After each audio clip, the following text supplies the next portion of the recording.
Welcome back to MMA Al Dente. I am the guy who picked Bryce Mitchell to defeat Ilya Taporia.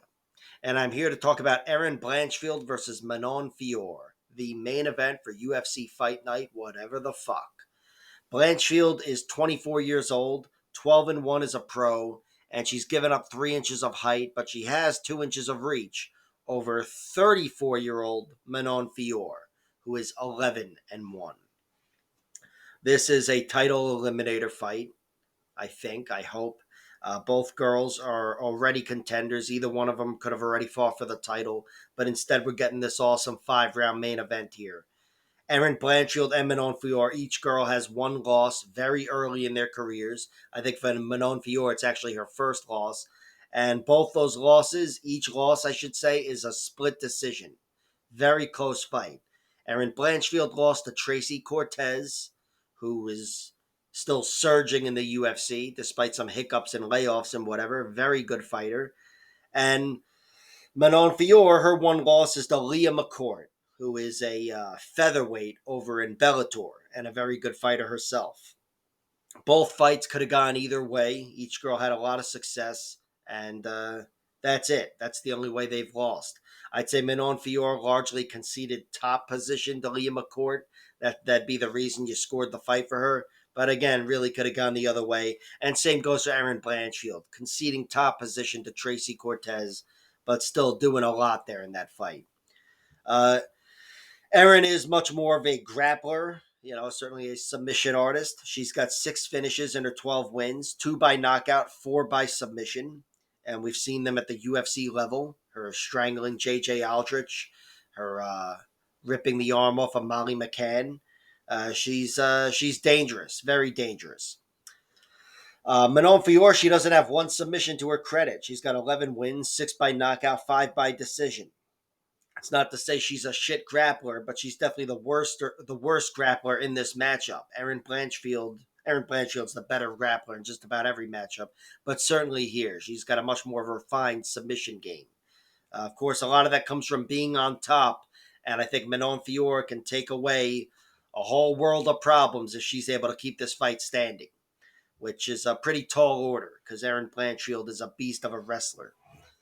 Manon Fiorot, her advantages in this fight are standing. Her advantages over just about anybody are standing. She has an incredible striking style. She's a really good jouster with great movement.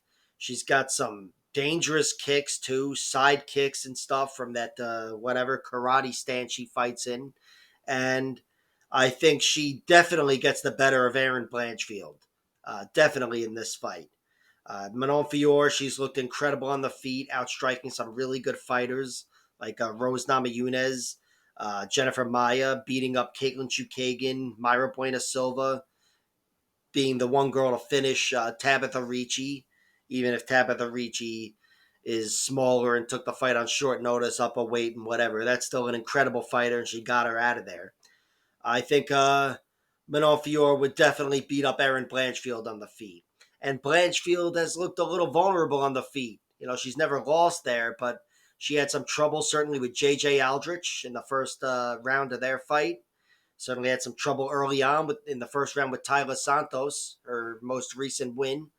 And even before getting to the UFC, she had some trouble with Kay Hansen, girl Brittany Cloudy, who's not the best fighter, but a solid journey woman.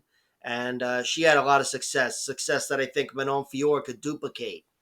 But Erin Blanchfield, at the same time, she's one takedown away from winning a round, if not winning the fight. She's a beast of a wrestler, and she is different from just about every other female fighter. Maybe somebody like Tracy Cortez has that wrestling as well.